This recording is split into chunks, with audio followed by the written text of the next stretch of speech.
სომხეთის პრემიერ-მინისტრი ნიკოლ ფაშინიანი სავარაუდოდ სექტემბრის ბოლოს მოსკოვში ჩავა. ეროვნული კრების თავმჯდომარის ალენ სიმონიანის განცხადებით, სომხეთის ლიდერი მოსკოვში არ ჩავიდოდა, თუ პრეზიდენტ პუტინთან შეხვედრა დაგეგმილი არ იქნებოდა.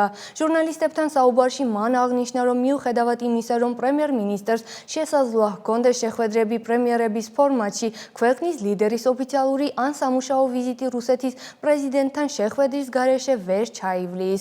სომხეთის პრემიერ-მინისტრი და რუსეთის პრეზიდენტი ერთმანეთს ბოლოს 31 აგვისტოს ჩინეთში შანხაის თანამშრომლობის ორგანიზაციის სამიტის ფარგლებში შეხვდნენ.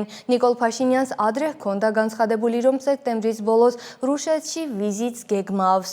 სომხეთის ურთიერთობები რუსეთთან და კოლექტიური უსაფრთხოების ხელშეკრულების ორგანიზაციასთან ბოლო წლებში, განსაკუთრებით 2022 წლის სექტემბერში აზერბაიჯანის თავდასხმის შემდეგ დაიძაბა. ერევნის მოთხოვნების მიუხედავად კუხოს დღემდე არ დაუგმია ალიანსის წევრს სომხეთზე თავდასხმა და არ დაუფიქსირებია, რომ აზერბაიჯანმა სომხეთის ტერიტორიების ოკუპაცია მოახდინა.